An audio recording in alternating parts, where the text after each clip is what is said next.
വൈകി എത്തിയാണെങ്കിലും നീതി നീതി തന്നെയാണ്.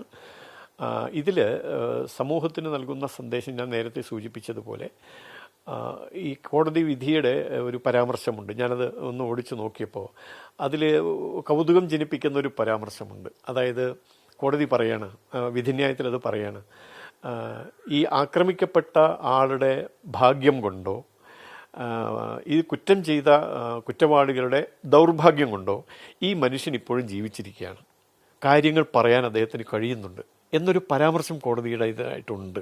അപ്പോൾ എന്ന് വെച്ചാൽ ഈ അക്രമത്തിലൂടെ ഞാൻ ഇല്ലാതായി പോയിരുന്നുവെങ്കിൽ ഒരുപക്ഷെ ഇതൊന്നും പറയാൻ ആരും ഉണ്ടാവില്ല.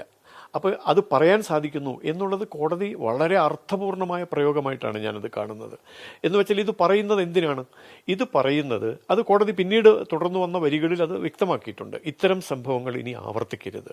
രാഷ്ട്രീയത്തിൻ്റെ പേരിൽ ആരോ ആവട്ടെ, CPM-കാർ ആക്രമിക്കപ്പെടരുത്, കോൺഗ്രസ്സുകാർ ആക്രമിക്കപ്പെടരുത്, ലീഗുകാർ ആക്രമിക്കപ്പെടരുത്, ഞങ്ങളും ആക്രമിക്കപ്പെടരുത്, സംഘപ്രസ്ഥാനങ്ങളിൽപ്പെട്ടവരോ ആക്രമിക്കപ്പെടരുത്. എല്ലാവർക്കും സമാധാനം നിറഞ്ഞ ജനാധിപത്യത്തിൻ്റെ ഉന്നതമായ മൂല്യങ്ങൾ ആവിഷ്കരിക്കുന്ന സാഹചര്യത്തിൽ പ്രവർത്തിക്കാൻ കഴിയണം എന്ന് തന്നെയാണ്. അപ്പോൾ ആ ഒരു സന്ദേശം തന്നെയാണ് ആക്രമിക്കപ്പെട്ട ആൾ കൊല്ലപ്പെടാതെ മരിക്കാതെ ഇപ്പോഴും ജീവിച്ചിരിക്കുന്നു എന്നുള്ളത് കോടതി പ്രത്യേകിച്ച് എടുത്ത് പരാമർശിച്ചത് എന്നെനിക്ക് തോന്നുന്നു. അതൊരു വലിയ സന്ദേശമാണ്. മറ്റൊന്ന് ഈ പറഞ്ഞതുപോലെ കോടതി തന്നെ പറഞ്ഞിട്ടുണ്ട്, ഈ സംഭവത്തിൽ പ്രായത്തിൻ്റെയും അവശതയുടെയും കാര്യം പറഞ്ഞ് ശിക്ഷയിൽ ഇളവ് വേണം എന്ന് അഭ്യർത്ഥിക്കുമ്പോൾ അങ്ങനെ ചെയ്തു കഴിഞ്ഞാൽ അതൊരു വലിയ തെറ്റായ സന്ദേശമാണ്. തെറ്റ് എപ്പോഴും തെറ്റ് തന്നെയാണ്. അത് പ്രായമായാലും അവശതയായാലും തെറ്റ് ചെയ്തവർക്ക് അതിൻ്റെ ശിക്ഷ കിട്ടണം എന്നുള്ളൊരു സന്ദേശം കോടതി നൽകുന്നത് അതും സമൂഹത്തിന് വലിയൊരു സന്ദേശമായിട്ട് വേണം നമ്മൾ കാണാൻ.